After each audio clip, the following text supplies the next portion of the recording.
ನೋಡ್ರಪ್ಪ ನನ್ನ ಮೊಮ್ಮಗಳು ಆನಂದ ಅಂತ. ಆನಂದ ಕೊಡವ ಎಲ್ರಿಗೂ. ಹೌದು, ಹುಡುಗಿ ಯಾಕೆ ಅಷ್ಟೊಂದು ತಲೆ ಬಗ್ಗಿಸ್ಕೊಂಡೇ ನಿಂತಿದ್ದಾಳೆ ಅವಾಗಿಂದ? ಏನಾರ ಪ್ರಾಬ್ಲಮ್? ಅಯ್ಯಯ್ಯೋ, ಮತ್ತೆ ಹಂಗೆಲ್ಲ ತಪ್ಪು ತಿಳ್ಕೊಬೇಡಿ, ಏನೂ ಪ್ರಾಬ್ಲಮ್ ಇಲ್ಲ. ನನ್ನ ಮಗಳು ಬಂಗಾರ ಬಂಗಾರ. ಅದು ದೊಡ್ಡವರೆಲ್ಲ ಇದೆ ನೋಡಿ, ಅದಕ್ಕೆ ಸ್ವಲ್ಪ ನಾಚಿಕೆ ಜಾಸ್ತಿ ಆಗ್ಬಿಟ್ಟಿದೆ ಇವತ್ತು. ಒಳ್ಳೇದು ಒಳ್ಳೇದು. ಸ್ವಲ್ಪ ತಲೆ ಎತ್ತಮ್ಮ ನೋಡೋಣ ಮುಖನ. ಇಲ್ಲಪ್ಪ, ನಮ್ಮಮ್ಮ ದೊಡ್ಡವ್ರ ಮುಂದೆ ತಲೆ ಎತ್ತಿ ಮಾತಾಡಬಾರ್ದು ಅಂತ ಹೇಳಿದ್ದಾರೆ. ಅಯ್ಯೋ, ದೇವರೇ ಕಾಪಾಡ್ಬೇಕು ಇದನ್ನ. ಏನೂ ಆಗಲ್ಲ, ಸ್ವಲ್ಪ ತಲೆ ಎತ್ತಿ ನೋಡವ ಈ ಕಡೆ. ಇವರೇ ನೋಡು ನಿನ್ನ ಮದುವೆಗ ಹುಡುಗ, ಇವಾಗಲೇ ನೋಡ್ಕೊಂಬಿಡು. ನಮ್ಮಕ್ಕ ಆ ಹುಡುಗನ ನೋಡೋದಕ್ಕಿಂತ ಸಾರಿ ಹುಡುಗ ಅಲ್ಲ ಅಂಕಲ್, ಆ ಅಂಕಲ್ನ ನೋಡೋದಕ್ಕಿಂತ ಹಂಗೆ ಇದ್ರೆ ಎಷ್ಟು ವಾಸಿ ಅನ್ನಿಸ್ತಿದೆ. ಇದೇನಪ್ಪ ಹುಡುಗಿ ನೋಡ್ತಾನೆ ಇಲ್ಲ ನನ್ನ, ಇಷ್ಟೊಂದು ನಾಚಿಕೆನಾ? ಹಾ ಏನಪ್ಪ ಇಷ್ಟು ಚೆನ್ನಾಗಿದ್ದಾಳೆ ಹುಡುಗಿ. ನಾನು ನೋಡಿರೋ ಇಷ್ಟು ಜನ ಹುಡುಗಿರಲ್ಲಿ ಒಬ್ಬರೂ ನನ್ನ ಒಪ್ಕೊಳ್ಳಿಲ್ಲ. ದೇವ್ರ ದಯದಿಂದ ಈ ಹುಡುಗಿನಾರ ಒಪ್ಕೊಂಡ್ರೆ ಈ ಸನ್ಯಾಸಿ ಜೀವನ ಮುಕ್ತಾಯ ಆದಂಗೆ ಆಗುತ್ತೆ.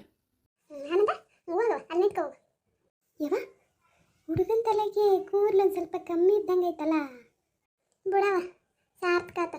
ಇವತ್ತರ ತಿನ್ನೋದ್ರ ಮೇಲೆ ಗಮನ ಬಿಟ್ಟು ಮನುಷ್ಯರ ಕಡೆ ಗಮನ ಕೊಟ್ಟಲ್ಲ, ದೇವರು ಒಳ್ಳೇದು ಮಾಡ್ದೆ ಇವತ್ತು. ಅವನಿಗೆ ತಲೆ ಕೂದಲು ಕಮ್ಮಿ ಇರ್ಬೋದು, ನಿನಗೆ ತಲೆಗೆ ಬುದ್ಧಿನೇ ಕಮ್ಮಿ ಐತಲ್ಲ, ಏನು ಮಾಡೋಣ ಹೇಳು? ತಡಿ, ಅವ್ರು ಹೋಗ್ಲಿ, ಅಮ್ಮಂಗೆ ಹೇಳಿ ಮಾಡಿಸ್ತೀನಿ ತಡಿ ನಿನ್ನ. ನನಗೆ ಬುದ್ಧಿ ಇಲ್ಲ ಅಂತೀಯಲ್ಲ, ಮಾಡ್ತೀನಿ ತಡಿ ನಿಂಗೆ. ಮತ್ತೆ ಏನಪ್ಪ, ನಮ್ಮ ಹುಡುಗಿ ಇಷ್ಟ ಅಲ್ಲ ನಿನಗೆ? ಇಷ್ಟನಾ? ಹೆಣ್ಣು ಕೊಟ್ಟರೆ ಸಾಕಾಗಿದೆ, ಇವ್ರು ಇಷ್ಟ ಬೇರೆ ಕೇಳ್ತಿದ್ದಾರೆ ನನ್ನ. ಹಾಂ ಅಜ್ಜಿ, ನನಗೆ ಹುಡುಗಿ ತುಂಬ ಇಷ್ಟ ಆದ್ಲು. ಮತ್ತೆ ನಿಮ್ಮ ಹುಡುಗಿನ ಒಂದು ಮಾತು ಕೇಳಿಬಿಟ್ರೆ ಚೆನ್ನಾಗಿತ್ತು. ಅಯ್ಯೋ, ಹಂಗೆಲ್ಲ ಏನೂ ಇಲ್ಲಮ್ಮ. ನಮ್ಮ ಹುಡುಗಿ ನಾವು ಹೆಂಗೆ ಹೇಳ್ತೀವಿ ಹಂಗೆ ಕೇಳ್ತಾಳೆ, ನೀವೇನು ಅದ್ರ ಬಗ್ಗೆ ತಲೆ ಕೆಡಿಸ್ಕೊಬೇಡ್ರಿ. ಆದರೂ ಹುಡುಗಿ ಒಪ್ಪಿಗೆ ಇಲ್ಲದೆ ಮುಂದುವರಿಯೋದಷ್ಟು ಚೆನ್ನಾಗಿರಲ್ಲ. ನಮ್ಮ ಮುಂದೆನೇ ಒಂದು ಮಾತು ಕೇಳಿಬಿಟ್ರೆ ಚೆನ್ನಾಗಿತ್ತು. ಹೌದಾ? ಒಂದು ನಿಮಿಷ ಕೂತಿರ್ರಿ, ಒಳಗಡೆ ಹೋಗಿ ಕೇಳ್ಕೊಂಬರ್ತೀವಿ. ತಂಗಿ, ನಿಮಗೆ ಹುಡುಗಿ ಇಷ್ಟ ಆದ್ನವ? ಅತ್ತಿ, ಆದರೂ ಹುಡುಗ ಯಾಕೋ ಅಷ್ಟು ಚೆನ್ನಾಗಿದ್ದಂಗಿಲ್ಲ, ಸ್ವಲ್ಪ ವಯಸ್ಸು ಜಾಸ್ತಿ ಅನ್ನಂಗೆ ಕಾಣಿಸ್ತಾ ಇತ್ತಲ್ಲ. ಲೈ, ಸುಮ್ಮನೆ ಇರು, ನಿನಗೆ ಹೆಂಗೆ ಗೊತ್ತು? ಅವರು ಮನೆ ಕಡೆಗೆ ತುಂಬ ಶ್ರೀಮಂತರು, ಒಬ್ಬನೇ ಮಗ ಬೇರೆ. ನಮ್ಮ ಮೊಮ್ಮಗಳು ಚೆನ್ನಾಗಿರ್ತಾಳೆ, ನೀನು ಸುಮ್ಮನೆ ಇರು. ಕೂದಲು ತಗೊಂಡು ಏನು ಮಾಡ್ತೀಯಾ? ಈಗ ನಿನ್ನ ಗಂಡನ ತಲೆ ತುಂಬ ಕೂದಲು ತಗೊಂಡು ಏನು ಮಾಡೋದು? ಸುಮ್ಕುತ್ಕ. ಸರಿ ಐತಿ, ಆಯ್ತು, ನೀವು ಹೆಂಗೆ ಹೇಳ್ತೀರಾ ಹಂಗೆ. ನಾನಂದ ಹೇಳವ, ನಿಮಗೆ ಹುಡುಗಿ ಇಷ್ಟ ಆದ್ನಾ? ಅಯ್ಯ, ಹೋಗಮ್ಮ ಅತ್ಲಾಗೆ. ಅವ್ವ ಬೆಳಗ್ಗೆಯಿಂದ ಏನೂ ಕೊಡ್ತಿಲ್ಲ ತಿನ್ನೋಕ್ಕೆ. ಅವರು ಹೋದ್ಮೇಲೆ ತಿನ್ನುವಂತೆ ಅಂತ ಹಿಂಗೇ ಕಾಡಿಸ್ತದಾಳೆ. ಮತ್ತು ಈಗ ನನಗೆ ಏನೇನು ಬೇಕೋ ಅದನ್ನು ಕೊಡಿಸು ಅವನ ಹತ್ರ, ನಾನು ಹೇಳ್ತೀನಿ ಇಷ್ಟ ಆದನೋ ಇಲ್ಲ ಅಂತ. ಯಾವ ಶರಣಿ, ಮಾಡಿದ್ದೆಲ್ಲ ನೀನೇ ತಿನ್ನುವಂತೆ, ಫಸ್ಟ್ ಬೊಗಳು. ಅತ್ತಿ, ಈಗಿನ ಕೇಳ್ಕೊಂತ ನಿಂತ್ರ ಏನೂ ಆಗಲ್ಲ. ಹುಡುಗಿಗೆ ಒಪ್ಪಿಗೆ ಐತಂತ ನೀವು ಹೇಳೋಗ್ರಿ, ಹೋಗಿ ಹೇಳ್ಬಿಡ್ಲಂಗಾರ ಮತ್ತೆ. ಹೇಳೋಗ್ರಿ. ಇದು ಕಟ್ಟಕ್ಕೊಂದಿದ್ದಿದ್ರೆ ನಾವ್ಯಾಕೆ ಹಿಂಗೆ ಸಾಯ್ಬೇಕಿತ್ತು? ನಮ್ಮ ಹುಡುಗಿಗೂ ಒಪ್ಪಿಗೆ ಐತಂತಪ್ಪ, ಕೇಳ್ಕೊಂಬಂದ್ವಿ. ಒಳ್ಳೇದು. ಹಂಗಾರೆ ಮತ್ತೆ ಮುಂದೆ ಮಾತಾಡೋಣ, ಕೊಡೋದು ತಗೊಳ್ಳೋದು. ಅಜ್ಜಿ, ನೀವೇನು ಕೊಡೋದು ಬೇಡ ನಮಗೆ, ನಾವೇ ನಮ್ಮ ಅಕ್ಕನ ಕೊಟ್ಟುಬಿಡ್ತೀವಿ, ತಗೊಂಡು ಹೋಗ್ಬಿಡ್ರಿ. ಏಯ್ ಕಮಲೆ, ಸುಮ್ಮನೆ ಕೂತ್ಕೋ. ಸಣ್ಣ ನೋಡಿದ್ರು ಏನೋ ತಿಳುವಳಿಕೆ ಇಲ್ಲ, ಏನೋ ಮಾತಾಡ್ತಾವೆ, ಬೇಜಾರು ಮಾಡ್ಕೋಬೇಡ್ರಿ. ಅಯ್ಯೋ, ಬೇಜಾರಿಂದ ಆಗ್ಬೇಕ್ರಿ, ಅವು ನಮ್ಮ ಮೊಮ್ಮಕ್ಕಳು ಇದ್ದಂಗೆ. ದೊಡ್ಡ ಮಾತು. ನೋಡ್ರಿ, ನಮ್ಮ ಮಗಳ ಹೆಸರಿಗೆ ಅಂತ ನಾವು 1 ಎಕರೆ ಹೊಲ ಅವಾಗಲೇ ಬರೆದಿಟ್ಟುಬಿಟ್ಟಿವಿ.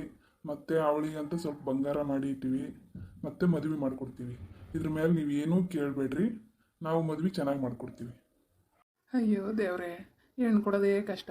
ಇವ್ರು ಇಷ್ಟೆಲ್ಲ ಕೊಟ್ಟು ಮದುವೆ ಮಾಡ್ಕೊಡ್ತೀವಿ ಅಂದರೆ ಬೇಡ ಅಂದರೆ ನನಗೆ ಇನ್ನೇನು ನಾನು ಹೇಳಿ. ಆಯ್ತಾಯ್ತು, ನಿಮ್ಮ ಖುಷಿ. ನೀವೇನು ಕೊಟ್ಟರು ಏನು ಬಿಟ್ಟರು ಎಲ್ಲ ನಿಮ್ಮದೇ. ನಿಮಗೆ ಹೆಂಗೆ ಅನ್ಸುತ್ತೆ ಹಂಗೆ ಮದುವೆ ಮಾಡಿಕೊಡ್ರಿ, ನಾವೇನೂ ಕೇಳಲ್ಲಪ್ಪ. ಸರಿ, ನಾವು ಹೊಡ್ತೀವಿ, ಹಂಗಾರೆ ಲೇಟ್ ಆಗುತ್ತೆ, ಇನ್ನೊಂದು ದಿವಸ ಬರ್ತೀವಿ. ನನ್ನ ದೊಡ್ಡ ಮಗ, ನನ್ನ ಸೊಸೆ ಎಲ್ಲರನ್ನೂ ಕರ್ಕೊಂಡು ಬಂದು ಇನ್ನೊಂದು ಸರಿ ನೋಡ್ಕೊಂಡು ಹೋಗ್ತೀವಪ್ಪ. ಈಗ ಬರೋಣ ಹಂಗಾದ್ರೆ? ಆಯ್ತಾಯ್ತು, ಹೋಗ್ಬರ್ರಿ. ಲೋ, ಇನ್ನೂ 4 ಜನ ಹೆಣ್ಮಕ್ಳದಾರಪ್ಪ, ಸ್ವಲ್ಪ ನೋಡ್ಕೊಂಡು ಮಾತಾಡು. ಯವ್ವ, ನೀನೇನೂ ತಲೆ ಕೆಡಿಸ್ಕೋಬೇಡ, ನನ್ನ ಎಲ್ಲ ಮಕ್ಕಳ ಮದುವೆನೂ ಚೆನ್ನಾಗೇ ಮಾಡ್ತೀನಿ, ನೀನು ಆರಾಮಾಗಿರು. ಯಮ್ಮ, ನನ್ನ ಮದುವೆ ಯಾವಾಗ ಮಾಡ್ತೀಯಮ್ಮ? ಹಾಂ, ಚೌಟದ್ದ ಇಲ್ಲ ನೀನು, ಅದೇ ಈಗಲೇ ಮದುವೆ ಆಗ್ಬಿಡ್ತೀಯಾ? ನಿಂದಿನೂ ಸರ್ತಿ ಭಾರಿ ದೂರ ಐತಿ. ಸಮಾಧಾನ. ಯಮ್ಮ, ನೀನು ಯಾವಾಗಾರ ಮದುವೆ ಮಾಡಿ ನನ್ನ, ಆದರೆ ತಲೆ ತುಂಬ ಕೂದಲಿರ್ಬೇಕು ಅಷ್ಟೇ ನೋಡು. ಆಯ್ತು ಬಿಡವ, ಅಂತನ್ನೇ ನೋಡೋಣ. ಅಲ್ಲಿವರೆಗೂ ನಾನು ಬದುಕಿದ್ರೆ ಅಂತನ್ನೇ ನೋಡಿ ಮದುವೆ ಮಾಡ್ತೀನಿ, ಆತ?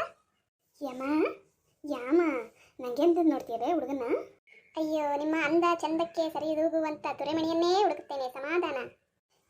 ಥೂ ನೀನ ಯಮ್ಮ, ನೀನು ಯಾವನ್ನ ಹುಡುಕದ ಬೇಡ, ಹೋಗು, ನಾನೇ ಹುಡುಕಂತೀನಿ. ಅಯ್ಯೋ ಸಿಟ್ಟೆ. ಆಯ್ತು ಬಿಡೆ, ನಿನಗೂ ಚೆನ್ನಾಗಿರನ್ನೇ ಹುಡುಕನ. ಯಮ್ಮ, ಮತ್ತು ನಮ್ದೇನು ಮಾಡ್ತೀಯ ಸಮಾಚಾರ? ಸ್ವಲ್ಪ ನಮ್ಮ ಕಡೆಗೆ ನೋಡು.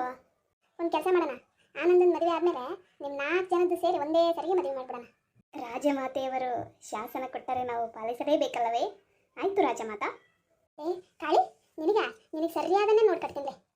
ಯಮ್ಮ, ನಾನು ಗೊತ್ತಲ್ಲ, ಸುಮ್ಮನೆ ಇದ್ರೆ ಕಾಳಿ, ಸಿಡಿದಿದ್ರೆ ಹೇಳೋ ಡೈಲಾಗ್ ಹೇಳ್ಕೊಟ್ಟಿನಲ್ಲ. ಹಾಂ, ಇದ್ಯಾವ ಡೈಲಾಗೆ ಇವತ್ತು ಕೇಳ್ತಿರ ನಾನು? ಅಮ್ಮ, ಅವಳೇ ಸೃಷ್ಟಿ ಮಾಡ್ಕೊಂಡಾಳೆ ಹೀರೋಯಿನ್ ಥರ ಒಂದು ಡೈಲಾಗ್ನ. ಹ್ಞೂ ಕಣೆ, ನಾನು ಹೀರೋಯಿನ್ನೇ, ಹೇಳ್ತೀನಿ ಕೇಳೋ. ಈ ಕಾಳಿ ಸುಮ್ಮನೆ ಇದ್ರೆ ಕಾಳಿ, ಸಿಡಿದಿದ್ರೆ ಭದ್ರಕಾಳಿ. ಹೆಂಗಿದೆ ಡೈಲಾಗು? ಅಕ್ಕ, ಕಾಳಿ ಅಂದರೆ ನೀನಂತ ಗೊತ್ತು, ಈ ಭದ್ರಕಾಳಿ ಅಂದರೆ ಯಾರು? ಅದೇ ಕಣೆ, ಅವ್ವ ಏನಾರು ತಿನ್ನಕ್ಕೆ ಕಮ್ಮಿ ಕೊಟ್ಟಾಗ ತೋರಿಸ್ತಾಳಲ್ಲ ಅವತಾರ, ಅದೇ ಭದ್ರಕಾಳಿ ಅವತಾರ. ಅಜ್ಜಿ, ಆದರೂ ಆ ಅಪ್ಪನ ತಲೆಯಲ್ಲಿ ಕೂದಲು ಎಣಿಸ್ಬೇಕಂತ ನಾನು ಕಾಳಿ ಸ್ಕೆಚ್ ಹಾಕಿದ್ವಿ ಕಣಜ್ಜಿ, ಮಿಸ್ ಆಗೋಯ್ತು. ಏಯ್, ಯಾವ ಹೇಳ್ರಿ ಅವಳು? ಹಂಗೆಲ್ಲ ಮಾತಾಡ್ತಾರೆ ಯಾರ? ನಿಮ್ಮ ಅಕ್ಕನ ಗಂಡ ಅವನು, ಹಂಗೆಲ್ಲ ಮಾತಾಡಬಾರ್ದು ಇನ್ಮೇಲೆ, ಸರಿನಾ? ನಮ್ಮ ಅಕ್ಕನ ಗಂಡ ಆದ್ರೇನಂತೆ, ನಾನಂತೂ ಬಿಡಲ್ಲಪ್ಪ. ಯಾಕ ಬರ್ತೀಯೇ ಇಲ್ಲ ನೀನು ಆ ಕೆಲಸಕ್ಕೆ? ಅಯ್ಯ, ಸಮಾಧಾನ, ಎಲ್ಲೂ ಹೋಗಲ್ಲ ಅವರು, ನಮ್ಮ ಕೈಗೆ ಸಿಗಾಕೊಳ್ಳೇಬೇಕು. ಅಕ್ಕ, ನಾನು ಬರಲಾ ನಿಮ್ಮ ಜೊತೆಗೆ? ಹ್ಞೂ, ಬಾ, ನೆಕ್ಸ್ಟ್ ಟೈಮ್ ಬರ್ತಾರಲ್ಲ ಅವಾಗ ಏನು ಮಾಡಬೇಕು ಅಂತ ನಿಂಗೆ ಹೇಳ್ಕೊಡ್ತೀನಿ, ನಾನು ಹೇಳ್ದಂಗೆ ಕೇಳಬೇಕಾಯ್ತಾ? ಹ್ಞೂ ಸರಿ. ಏನು ಮಾಡ್ತಿದ್ರಮ್ಮ ಎಲ್ಲ? ಅಣ್ಣ, ದೊಡ್ಡಕ್ಕನ ನೋಡೋಕ್ಕೆ ಗಂಡು ಬಂದಿತ್ತು. ಹೌದಾ? ಹೆಂಗಿದ್ದ? ಚೆನ್ನಾಗಿದ್ನಾ ನೋಡೋಕ್ಕೆ? ಓ, ಹೀರೋ ಇದ್ದಂಗಿದ್ದ ಗೊತ್ತಾ? ನೀವೆಲ್ಲ ಏನೂ ಅಲ್ಲ ಮುಂದೆ, ನೆಕ್ಸ್ಟ್ ಟೈಮ್ ಬಂದಾಗ ನೋಡ್ರಿ ಅಲ್ಲಾಡೋಗ್ಬಿಡ್ತೀರ. ಹೌದಾ? ಸರಿ ಬಿಡು, ನಮ್ಮ ತಂಗಿ ಗಂಡ ಅಷ್ಟು ಚೆನ್ನಾಗಿದ್ದಾನಂದ್ರೆ ನಮಗೆ ಖುಷಿ ತಾನೇ? ಯಾಕ ಮತ್ತೆ ಭಾವ ಇಷ್ಟ ಆಯ್ತಾ ನಿಂಗೆ? ನೋಡ್ದಾ? ಹ್ಞೂ ನೋಡ್ದೆ ಕಣೆ, ಅವರೇನ ಹುಡುಗ, ಅಮ್ಮ ಹೇಳ್ತು ಅವರೇ ಹುಡುಗ.